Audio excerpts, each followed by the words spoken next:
phase going into a liberal arts school when you kind of grew up in public school, and then you come back and you learn like about the forbidden words or whatever like that, and what was the other thing we used to get triggered by that would break our fragile straight male things, gender studies or some shit like that. Yeah. Yeah, we get triggered, or we hear like how Republicans nowadays get triggered by critical race theory. We would get triggered by gender studies, and we'd be like, "Oh, that's Oh no, stupid." we would definitely when they first started making you be like, oh, what are your pronouns in class? We definitely had like, can you believe this? Yeah. Because first of all, we were ignorant and we just didn't understand, so we were just like, "Oh, this is stupid." I remember when my TA did that. It was my first encounter with it. She was like, "Yeah, your name, your pronouns, whatever," and I was like, "Pronouns? Like, isn't it obvious?" And I said that, and they were like, "No." I didn't realize how much of a dickhead I was being at the time. Yeah, But yeah, like I part of it, definitely wasn't. Yeah, you go. do you ever think about how many bigots are out there who don't mean to be bigoted? They just don't get it because they didn't sit down and have that conversation with somebody or had the time to sit down and think inward about their identity and shit. It's like, this person could not be an asshole. It's not their fault. It's just a bad product of their environment. I don't know. Or maybe that's an excuse. Who Oh, knows? I remember the time of being like, oh, this person, they're a they, and Yeah. like saying it in such a way where it's like, I don't think it's. I wasn't like, oh, people who are theys are like bad people, but like more, oh, you're a certain type of person. You tend to be a certain type of person when you have that pronoun. You had a And prejudice.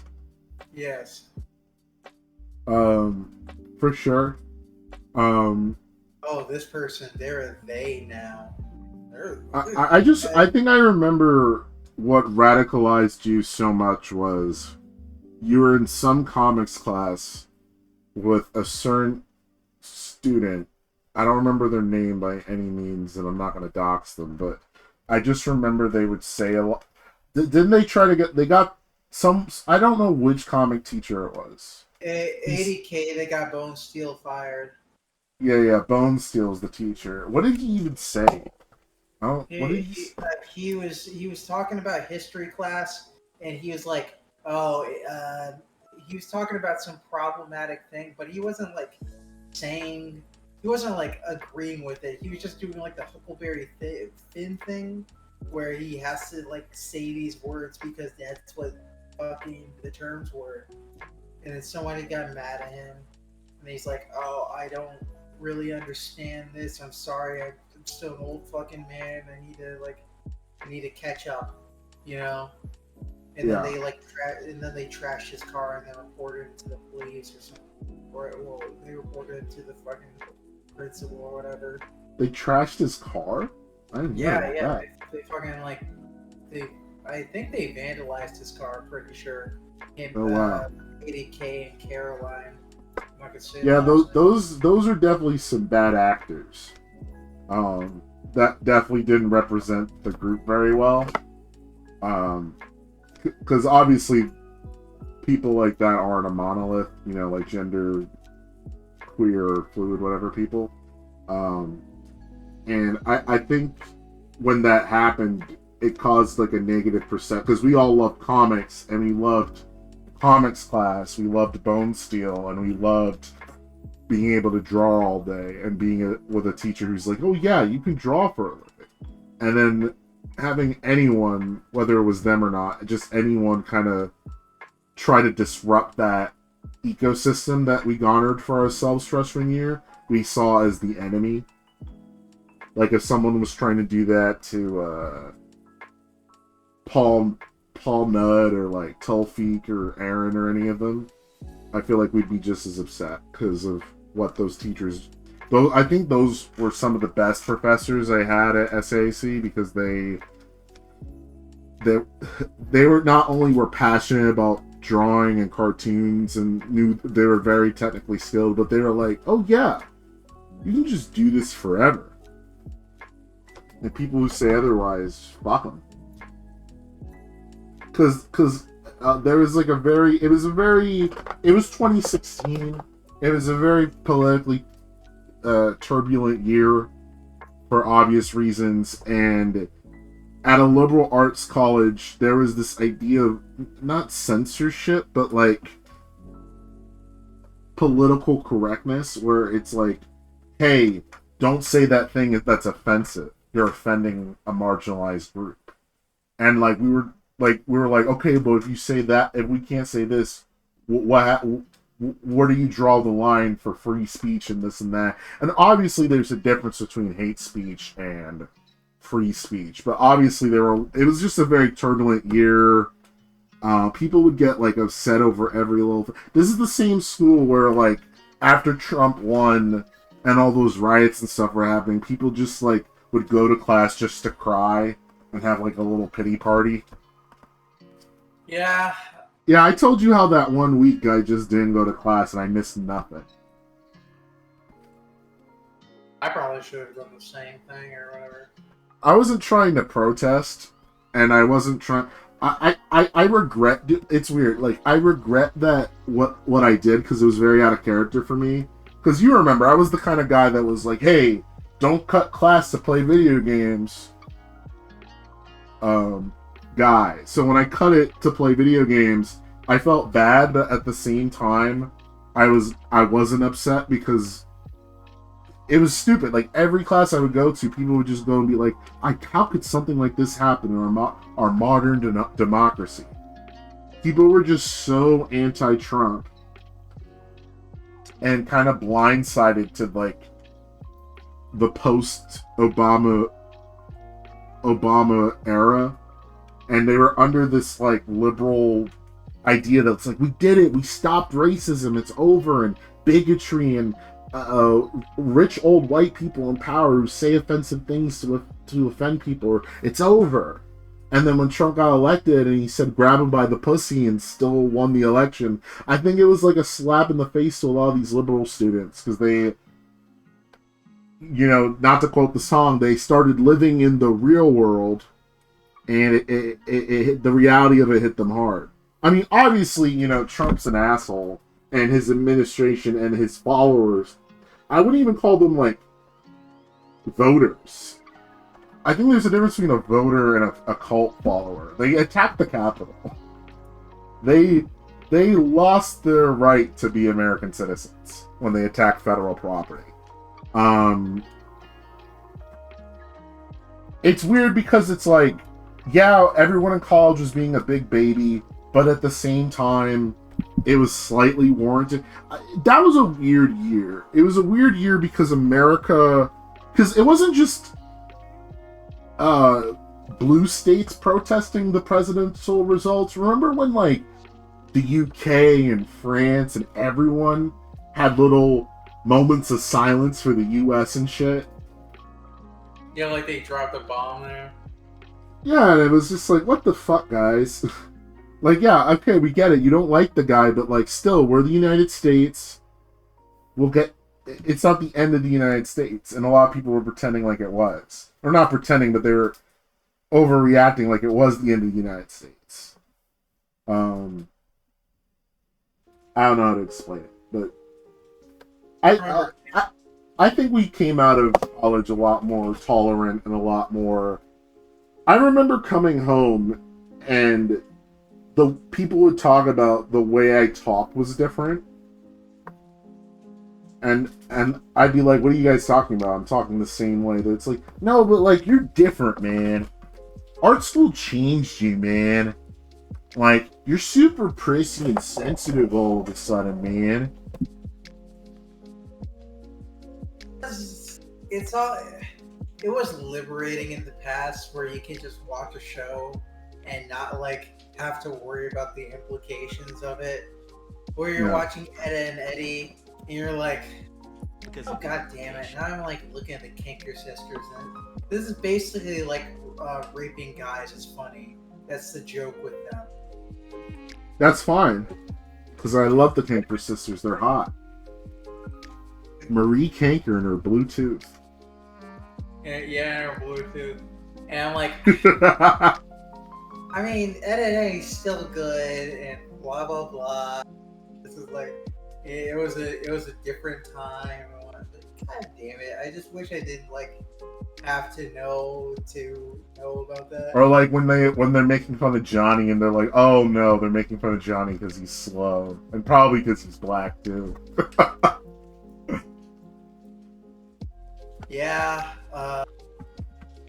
You're like, oh, this wouldn't fly anymore. And it just used to be a simpler time of taking in media. I remember getting really mad at, I mean, like, I didn't, like, yell at them or anything or talk, but I remember getting really mad at someone who didn't respond to their dead name, I guess, during roll call. Oh, I remember that. I remember you bringing up that story, and I didn't understand the big deal, to be honest, because I was like, okay, whatever. You were like really mad. I remember it because you're like, I just thought it was. And you know what's funny? Because you were talking the other day about words you don't like. You said disturbing. I remember that you were like, it was just so disturbing. The awkward silence and. Fucking what? I mean, like, I still think he probably should correct at the very least. Don't just like let the fucking person just sit there and not know that they made a mistake. But like, I don't know.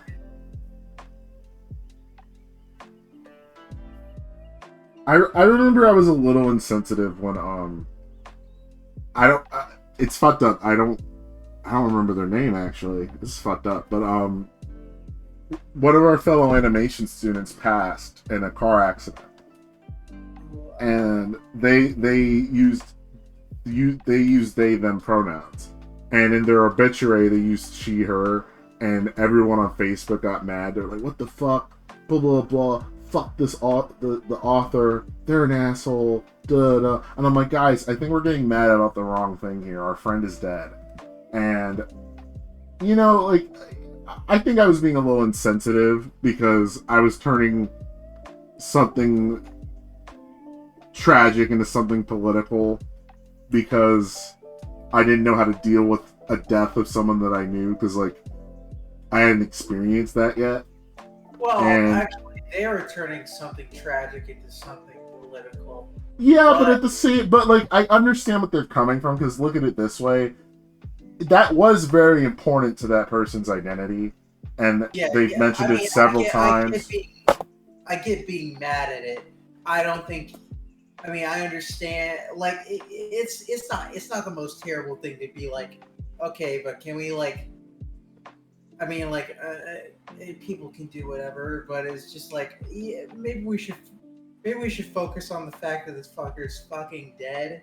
All right, let's look at it like this. How would you feel if your relative died and they misspelled their name on the gravestone?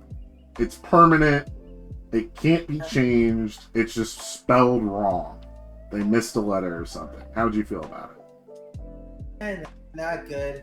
I mean, I understand it's bad. I'm just like, shit. I don't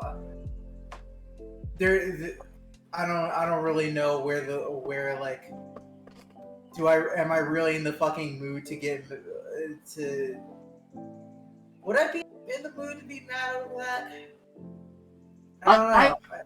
I think everyone's response to death is different, and like the stages of grief, you know, obviously they reached the anger stage, right? And they needed an outlet for that anger, and obviously there wasn't a puppy to kick, and unfortunately that mistake was made.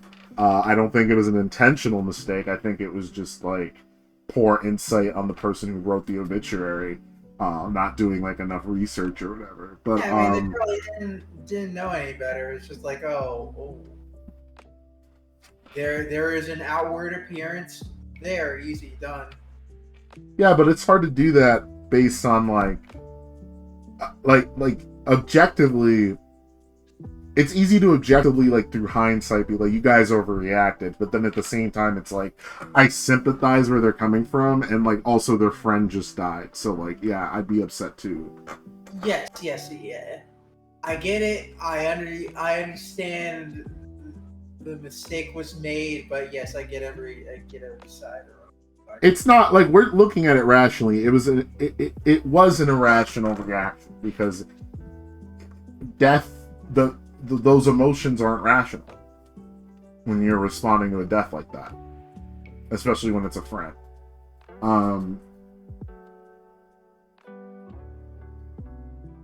I think it was around that person's death that all that shit, because like I felt really guilty about, there's some super microaggressive thing I said one time, not regarding to their, basically someone said something about gender identity I didn't understand, and I had some weird panic or whatever because it was shattering my straight little worldview, and I messaged them on Facebook and it was like what does this mean, like some Urban Dictionary definition. I don't understand, why is everything changing? And they didn't respond, obviously, because like I was being ignorant and stupid, and it's not their job to inform me of like every like social political shift in gender identity. You know, that's like if someone DM'd me and was like, why can't I say the N-word or whatever, you know, but was like serious. So I unfortunately had that interaction with them, and I wish to God that if I could take anything back is that convo, and I wish I never sent that message, but unfortunately they died and I never got to apologize.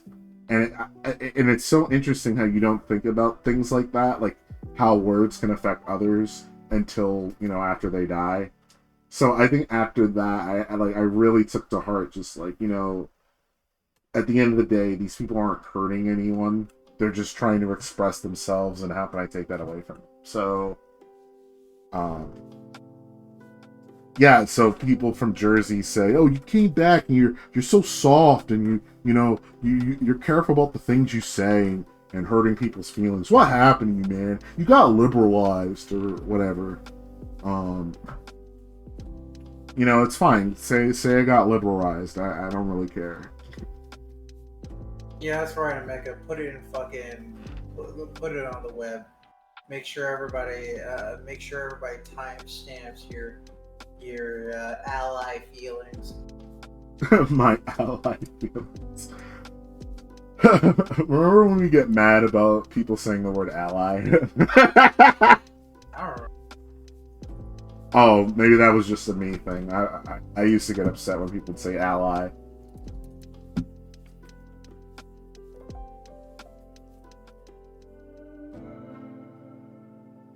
Because I think I said something along the lines of like, well, so if you think their way, you're an ally, but you think the other way, you're an enemy, because that's the opposite of an ally. Like, something stupid like that. But I think we were all like that. Like look at Natsu. I think Natsu's the perfect example of that, because Natsu used to like be obsessed with getting like pissy about someone saying straight white male in a negative connotation, and being like, oh, this culture, you know, they just want to shit on straight white men, whatever. And now Natsu is queer, brown, and proud, and you know, that's great. And I just think it's interesting, like how freshman year a lot of us were very like closed-minded, either due to our upbringing or whatever, and now have completely gone the route of, yeah. I should ask. I haven't actually asked what both Natsu's pronouns and name are.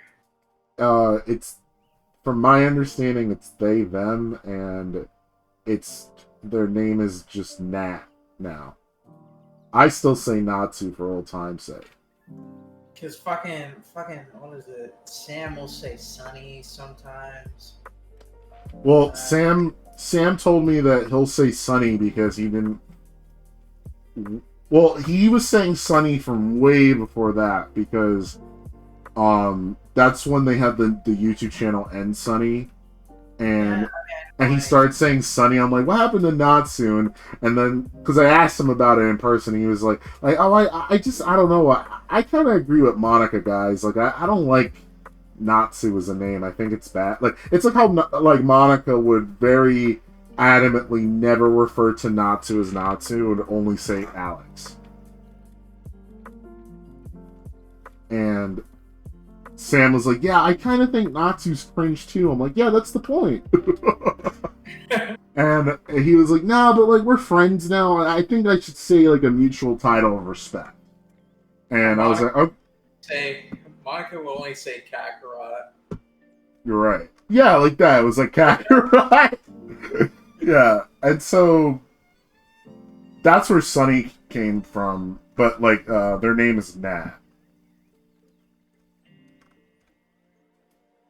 Me, I'm just gonna say Natsu because that's just been spiritually ingrained in me. And they, unless they come to me and tell me that they're offended by it, which we haven't. We've spoken voice to voice at least, and didn't seem to bother them. When I said Natsu, they responded in kind, knowing that I was referring to them. So I think we're cool there. Until I've been told otherwise, that deep down they've been resenting every time I say Natsu. But like I'll just never forget that time freshman year where this white kid walked in and said, "Hey, my name is Natsuru Yoshimi, but my friends call me Natsu." I'll never forget that. Literal legend.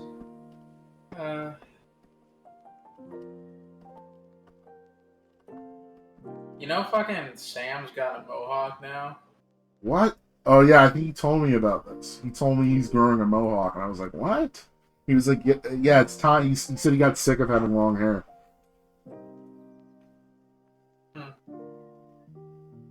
Yeah, I walked in just to play Final Fantasy VII. Saw that. I'm not good at lying because I didn't say it looked good. I just like, oh. That's how you respond to every change. That's just an August response. I picture. I can't wait for the reunion where everyone looks radically different, and Julia somehow got shorter, and Eliana straightened their hair, and Sam has the mohawk, and you were just not wearing a hoodie. You're wearing like a dress shirt and a vest or something. It's like, hey August, what happened to all those hoodies you had? It's like, I threw them away. It's time to diversify my wardrobe. I'm not a kid anymore. I did, and that happened already, and it's already commenced. Wait, you actually threw away your hoodies? Some of them. Whoa. That's weird. I walk out with a t-shirt sometimes. Whoa. I don't even know who you are anymore. You're the hoodie guy. You're the guy who always wears a hoodie. Yeah, that was a nice thing, and it's like a good, but it's just an exhausting thing to keep up with, and like. How is it exhausting? Is it the point that it's easy? You just wear a hoodie. Well, it's just like, okay, shit, it's hot outside, but now I gotta wear a hoodie. What do? And oh fuck, it's like a formal event. Do I get this hooded suit? Fucking, I gotta go to work. How am I gonna justify that? Just shit like that. It's just like, people like got mad at me all the time. They're like, oh, you only wear a hoodie all the time. That's fucking weird. Interesting. I liked how you would protest and be like, no, I'm just gonna wear a hoodie. But now that I think about it, there are a lot of societal obstacles. The quote-unquote, the real world. it's funny how things backfire. The words you say come back. Self-fulfilling prophecy. And then for the image of it, I had to fucking make sure I just never I could be fine with you, I guess, because you're my roommate, but I just had to make sure I never walked out of my room without a jacket on. It's just like, whatever. I mean, you took it off a couple times when it got hot, but I remember you would make a big thing of it. You'd be like, it's so hot in here, and then take it off. You had to announce it. You had to let the world know the hoodie was coming off because of a very specific reason. Otherwise, it would never come off. Yeah, like, in retrospect, like, it was sort of fun. That's, like, kind of gay.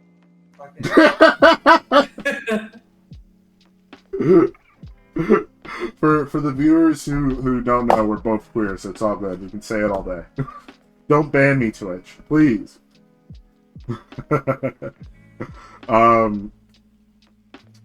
That's funny. Yeah, I'm glad we're all gonna look radically different, like anime. That'd be funny. Time where I dressed like Luffy. Was that for Halloween or something? I don't remember that. No, I like. Sometimes I would go out and I have on fucking sandals. I'd have on a red shirt and I have on black shorts. And you had a straw hat? No, not a straw hat. I think a hat, just a hat. And you're like, oh man, I feel like a Luffy. I feel like a Luffy. This was like when I was 13. You feel like a pirate? Yeah. Yeah, I wish I wore orange and was like, I feel like Naruto. I didn't own a lot of orange. Oh, Skippy froze. I gotta unfreeze him. Oh wait, no. What the hell? It's weird. His mouth is moving, but his neck is broken. Oh.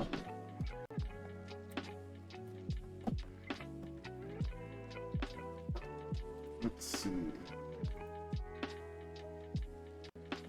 Oh, so we should have talked about this a while ago, like months ago or something. Funimation released that they're making the official Akira jacket. The official one, not the like fan-made cosplay one or something like that. The official one. And everyone was mad because the ad had the person like in darkness. There was neon lights everywhere, and they're like, one of the worst ways you could possibly show off a jacket, because the gimmick was they were trying to make it seem as if like you were in Neo Tokyo or whatever. So they showed a bunch of cyberpunk imagery, but they're like, hey, we just want to look at the jacket.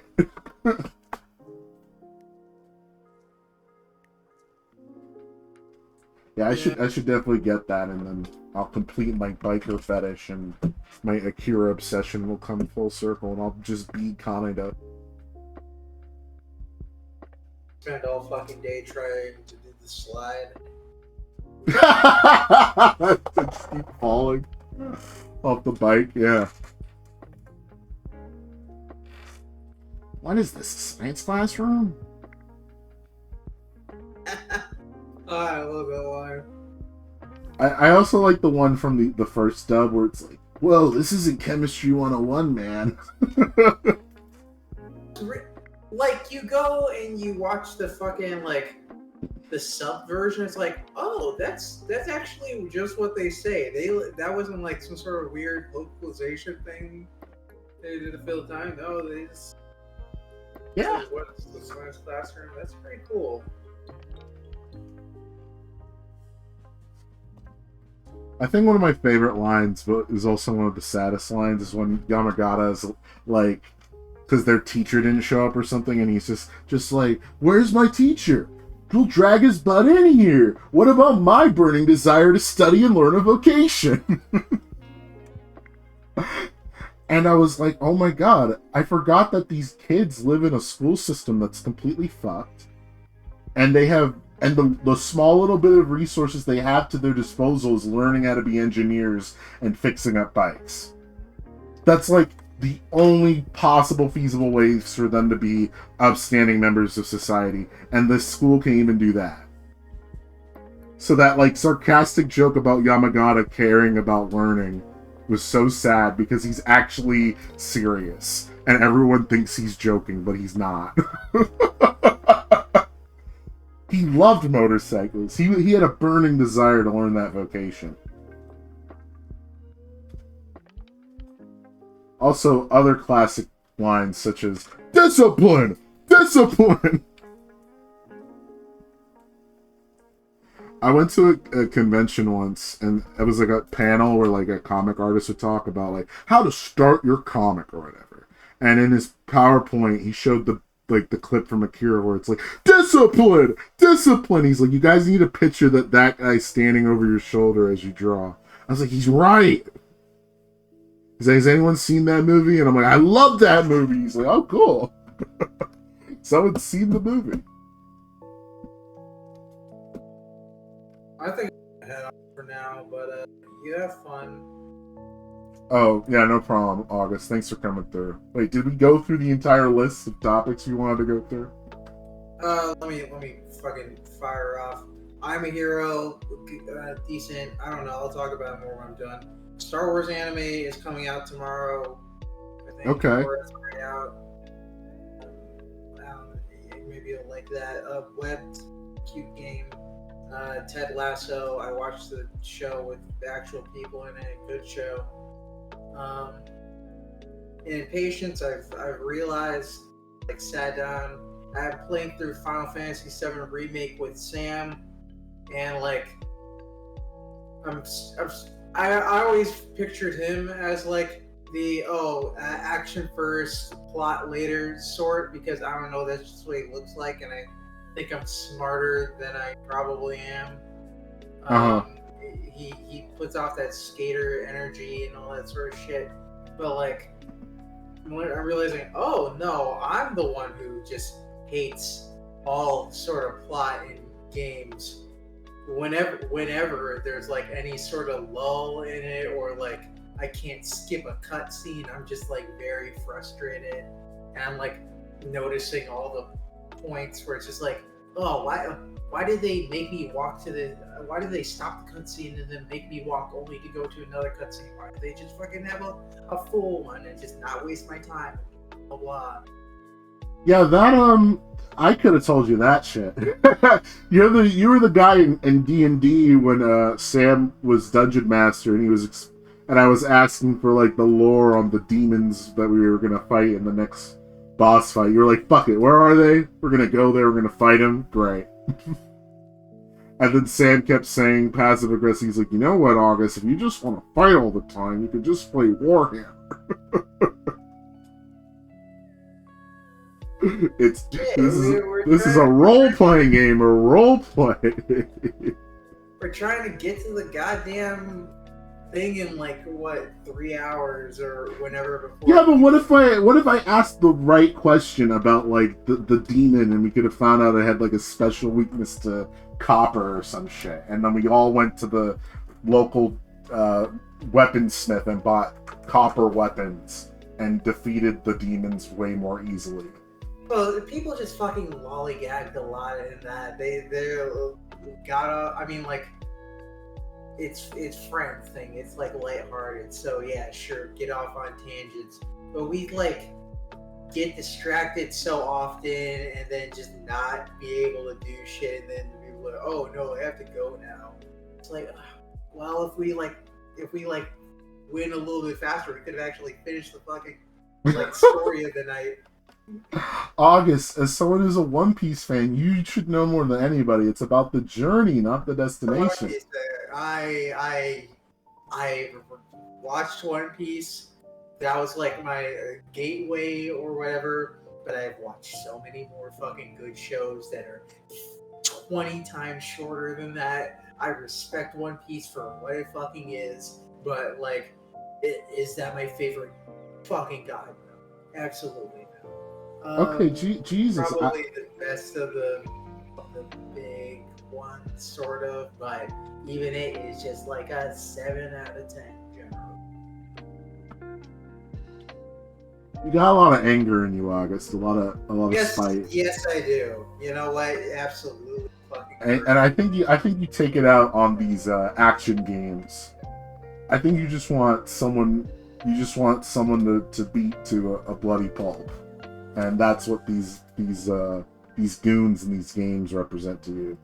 That's why when there's talkie scenes that prevent you from beating them up, you just get even more angry and you want to beat them up even harder. What I'm saying is, I think you're Batman. I think you have the same syndrome that Batman had. Because, you know, they'd be all like, Batman, deep down, you love beating people up.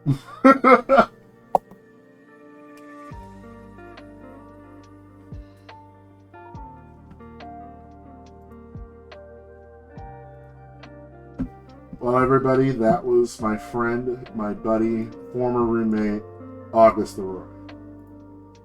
Very within character, unceremoniously dips without saying goodbye, but he left in spirit.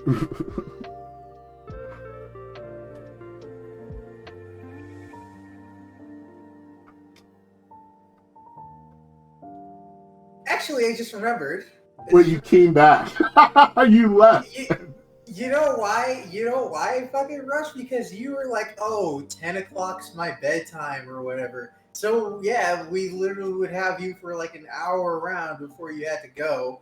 And then we have to find some way to figure out. I had class in the morning. I was coming late a lot. I was trying to sleep in earlier. What the fuck was your character's name?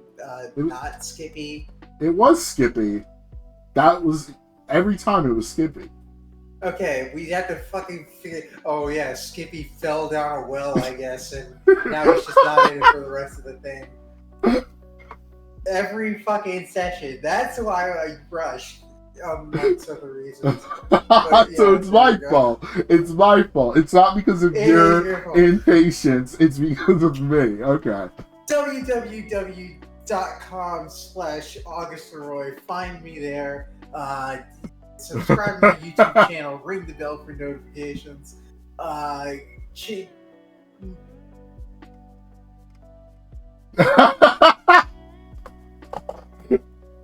think I preferred when August didn't say goodbye.